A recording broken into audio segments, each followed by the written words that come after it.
మంచి పుస్తకం చెప్పండి బ్రదర్. యువతలో పుస్తక పఠనంపై పెరుగుతున్న ఆసక్తి.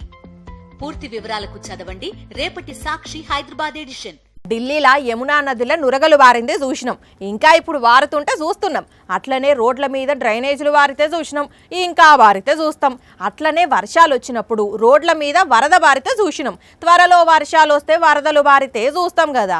అయితే ఇది వరకు మీరు హైదరాబాద్లో చూడని ఇచ్చంత్రం వరద చూస్తారు. ముందుగానే చెప్తున్నా, ఫస్ట్ పరేషాన్ అయ్యి అటెంక హమ్మయ్య అంటారు. ఓ దేవా, నెత్తురు నెత్తురు నెత్తురు. అసలు ఏడు నుంచి వస్తున్నది, ఎర్రగా ఏర్లై వారుతున్నది.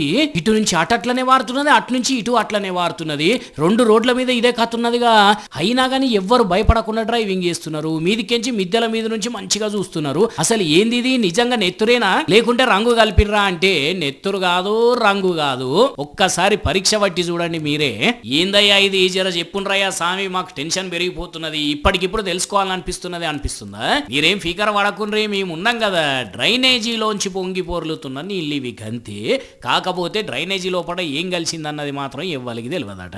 హైదరాబాద్ జీడిమెట్ల సుభాష్ నగర్ దగ్గర ముచ్చటిది. అయితే కొన్ని ఇండస్ట్రీలు వ్యర్థాలను వదలడం వల్ల ఇట్లా వస్తున్నది అంటున్నారు కొంతమంది అక్కడి జనాలు. ఈ ముచ్చట ఇట్లుంటే గిట్ చూడండి, అత్తాపూర్ దగ్గర మూసీ నదిలో ఒక మూతెవరి అక్రమంగా ఇసుక వ్యాపారం చేస్తూ అక్కడనే ఎవరికి అనుమానం రాకుండా ఈ పైపుతోని విషపూరితమైన కెమికల్స్ కలుపుతున్నాడట. అరే ఇన్ని రోజులు రాని వాసన ఇప్పుడే ఎక్కడి నుంచి వస్తున్నదబ్బా అని అక్కడ జనాలు మాటేసి పట్టుకుంటే ఏమన్నారు సార్?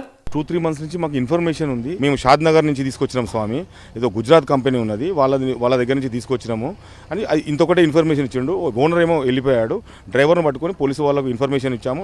అగో ఆదట అసలు ముచ్చట. అది ఎంత డేంజర్ కెమికల్ అయితే దొంగతనంగా ఈ పైపులకెంచి మూసిలా కలుపుతాడు చెప్పుండ్రి. పోలీసులు కేసు రాసుకొని విచారణ చేస్తున్నారట ఇప్పుడు. కానీ వామ్మో వామ్మో, జనాలకు భయం పుట్టేటట్టు చేస్తున్నారు కదా కొంతమంది.